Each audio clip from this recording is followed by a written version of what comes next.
आमाको मुख हेर्ने दिन यही 2083 साल वैशाख 4 गते शुक्रबारको दिनमा पर्न गइरहेको छ। यस दिनलाई माता तीर्थ औँसी पनि भनिन्छ। यस दिनमा टाढा टाढा रहनुभएका छोराछोरीहरूले आफ्नो आमाको मुख हेर्नको लागि विदेश भएका छोराछोरीहरू घर आउने र टाढा टाढा बस्नुभएका छोराछोरीहरू पनि आमा भएको ठाउँमा गएर आमाको मुख हेर्ने, आमाको आशीर्वाद लिने गर्नुहुन्छ।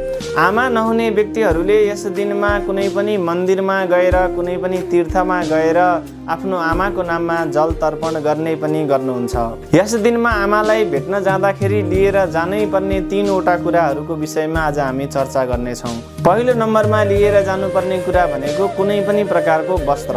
कुनै पनि प्रकारको वस्त्र आमालाई भेट्न जाँदा लिएर जानु।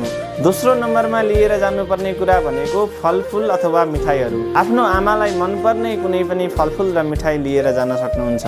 र तेस्रो नम्बरमा लिएर जानुपर्ने भनेको सबैभन्दा मुख्य र महत्त्वपूर्ण कुरा भनेको माया र स्नेह हो।